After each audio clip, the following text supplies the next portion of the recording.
My ex-husband showed up at my parents' house. Can you pack your things and leave right away? What? Ignoring my stunned silence, he continued. My wife is pregnant. I mean, your sister. Yes, my ex-husband left me for my sister 5 years ago. For the sake of the child that's coming, I want to create a good educational environment. We can make much better use of this house than you ever could. Especially since you'll probably stay single forever. No one needs a barren woman like you. Understand? Stop fussing and just leave. I sighed and shook my head. No way. What? You really should. Don't you know? Who lives in this house now?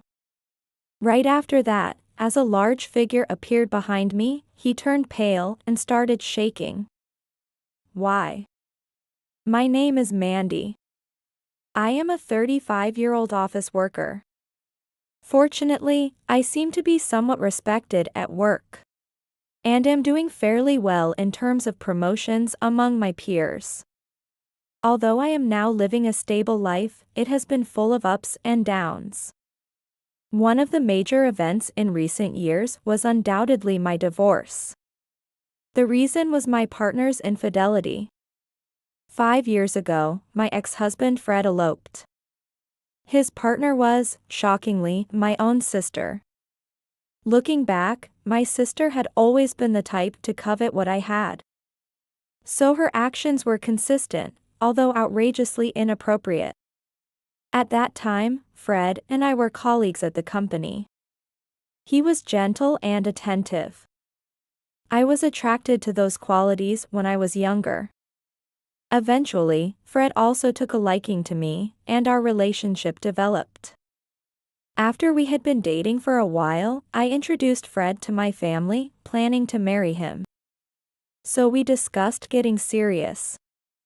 When my sister happened to be home at the time, she saw Fred and exclaimed in surprise because they knew each other, having attended the same university. After that, my sister, Fred, and I often went shopping together. It was a very enjoyable time. This interaction continued even after Fred and I got married. However, after several such outings, I began to feel uneasy. Fred and my sister would get excited about topics I didn't know about. Or they would start going out just the two of them. Did you go out with my sister yesterday? I wanted to join. Yeah. Maybe next time. Feeling uneasy about that, one day, a colleague from the company where we worked invited me out for a meal. I happily accepted, only to learn a shocking truth. Apparently, Fred was seen entering a hotel, arm in arm with another woman. When I asked about the woman's features, it turned out to be my sister. I didn't want to believe it, but I couldn't deny it after being shown the photos. I received the photo data from my colleague and confronted Fred that very day. What is this supposed to mean? Well, it's... Fred's indecisive attitude continued as he mumbled on. So you've been betraying me all this time. The two of you must have had a great time making fun of me, huh? Was it fun? No matter what I asked, he said nothing. He just kept silent and looked down. Fred disappeared the following day. When I woke up in the morning, Fred was nowhere to be found. Thinking it couldn't be, I called my sister but couldn't reach her. It was 3 days later that I found out Fred and my sister were together. A completed divorce form was sent to the house where I lived with Fred. And around the same time, I received an email from my sister. Her email simply read, "I will be happy with Fred." Naturally, I couldn't accept that. But I couldn't protest because I didn't know where they were or how to contact them. It seems that Fred had also mailed his resignation to his workplace. cutting off that connection as well. Left with no options, I eventually agreed to the divorce. For a while after that, I couldn't get over it. I couldn't come to terms with the fact that my own sister and husband had eloped.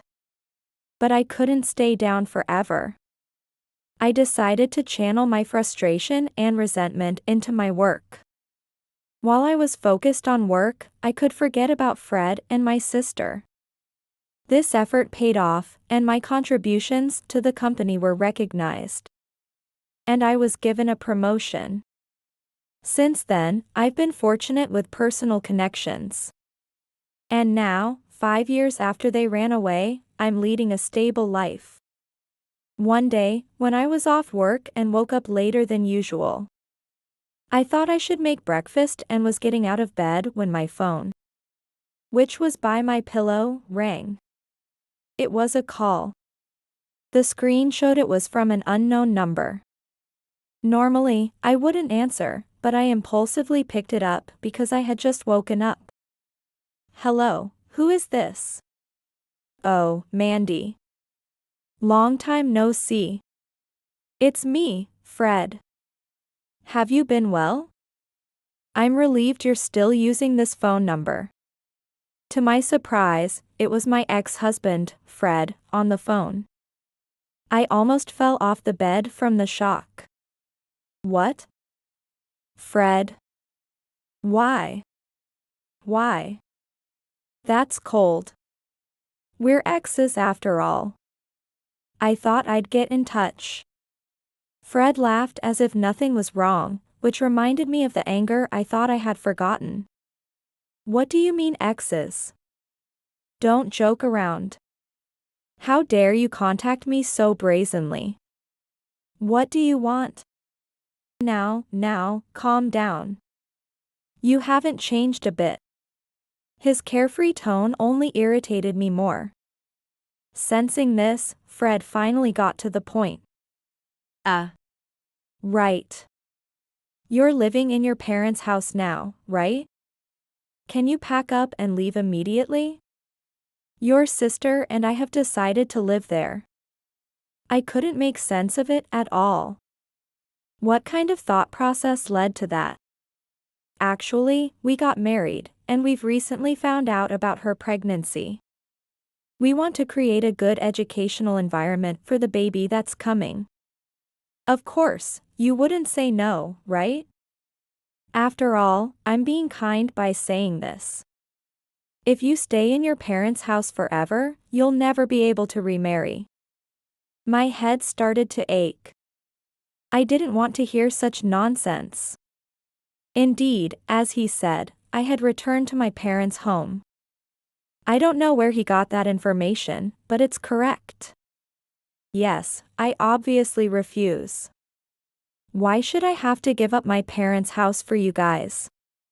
When I said that, he seemed offended and replied in a harsher tone. Oh, sorry, I was wrong.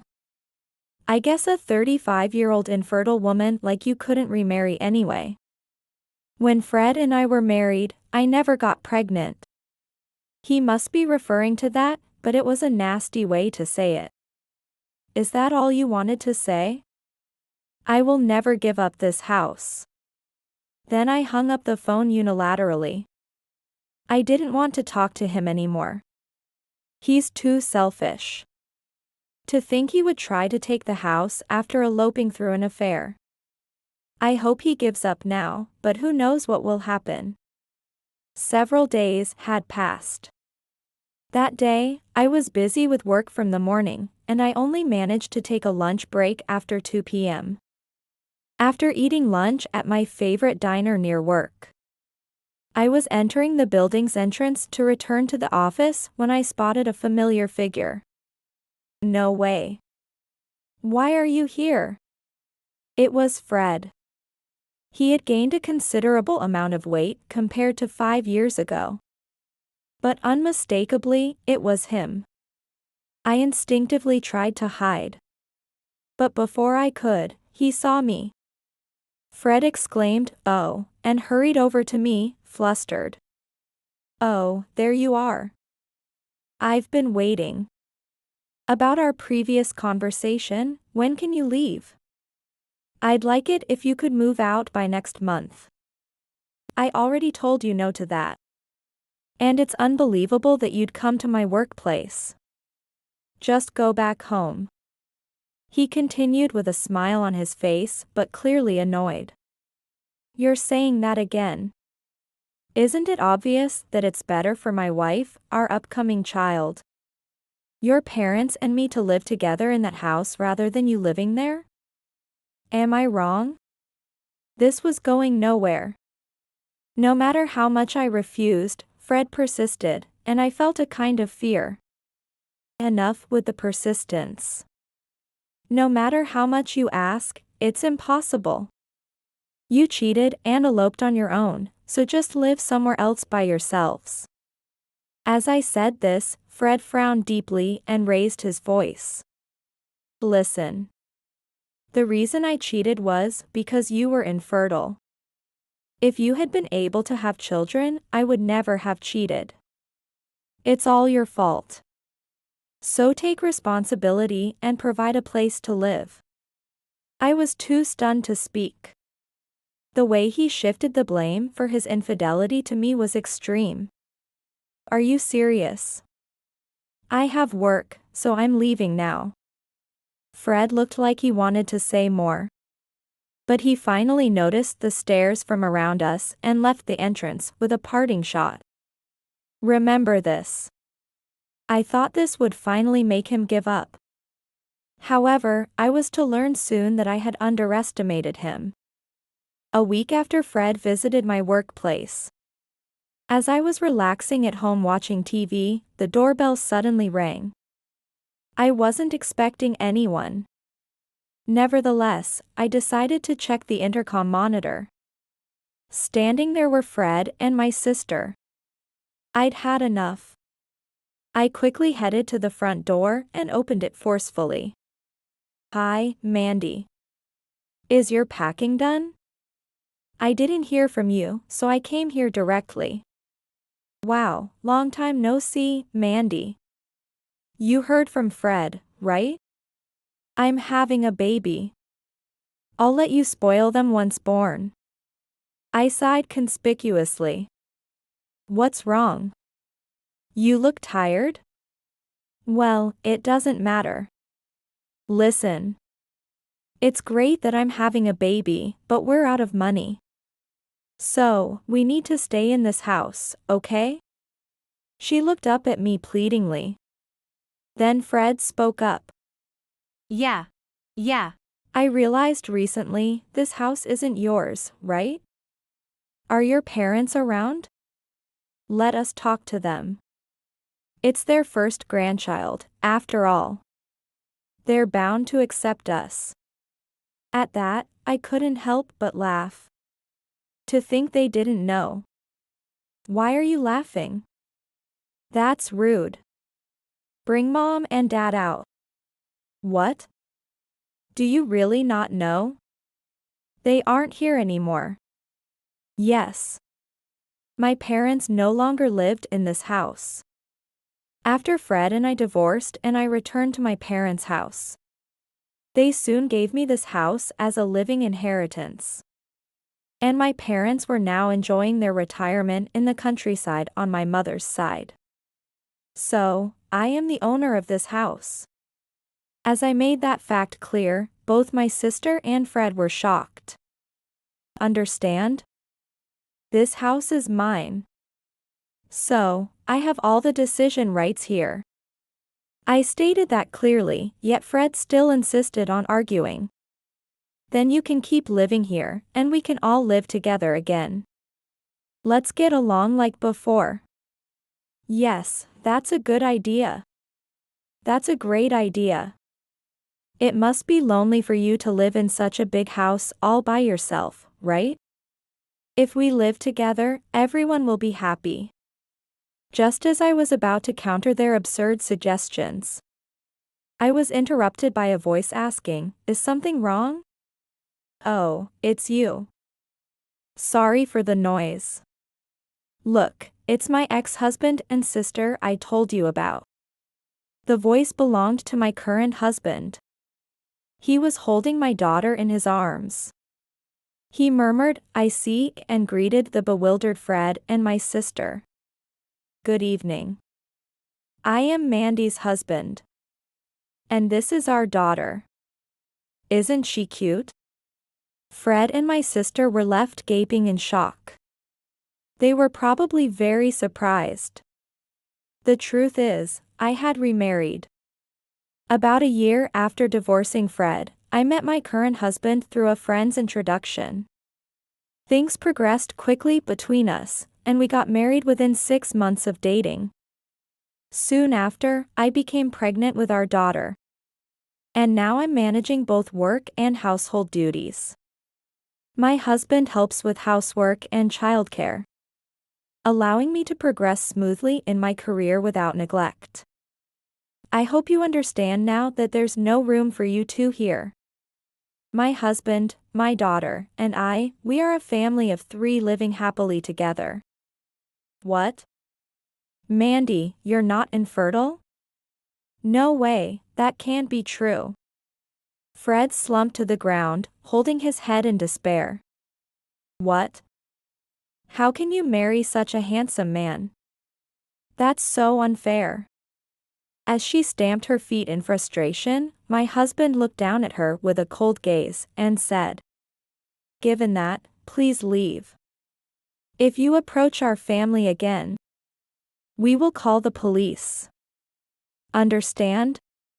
Frightened by my husband's authority and the mention of a police, Fred and his sister turned pale and fled. After that, they never appeared before me again. Struggling financially, they tried to approach Fred's parents' home. But having been disowned after the elopement scandal 5 years ago, they were quickly rejected. It's only natural. And from what I've heard through mutual friends, Fred hasn't changed and was once again embroiled in an affair, currently facing a divorce crisis. Surprisingly, the reason was shocking. In truth, my sister wasn't even pregnant. It was all a lie to try to get back to the family home. And Fred was unaware of the non-pregnancy, apparently having been deceived as well. Such lies are bound to come out quickly. Although he had eloped with my sister to have children, it became clear she wasn't pregnant, so she became unnecessary for him. Fred was desperate for children and kept engaging in affairs. However, it is unlikely that he will have children in the future. He might even be infertile. I'm not a doctor, but considering the situation, it seems highly likely. When will he realize this? Or has he already? Anyway, it no longer concerns me. That was what I thought until one day a letter from Fred arrived at our home. I was skeptical, but decided to check its contents with my husband just in case. The letter was filled with admissions like, I was diagnosed as infertile at the hospital, and I regret running away 5 years ago. It also mentioned he wanted to try again with me. Naturally, I ignored the letter. Driven by emotion, my husband tore it up. Whether Fred gave up on reconciliation because there was no reply, or he never expected one in the first place, he never sent another letter. He was selfish and clingy to the end. Such a man should be quickly forgotten as I walk my own path. Now, I live with my kind and caring husband and our lovely daughter. I am determined to protect the happiness we have finally seized at all costs.